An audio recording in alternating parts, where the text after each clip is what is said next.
हरे लमहराया जुरी पसरी हाय बबुआ हो। लमहर कुल परिवार है। लमहर बाटे तहरा पापा जी के नैया हो। लमहर कुल खानदान है।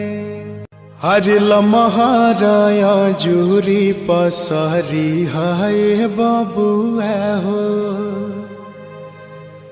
लमहर कुल परिवार है। लमहर बाटे तहरा पापा जी के नैया हो। लमहर कुल खानदान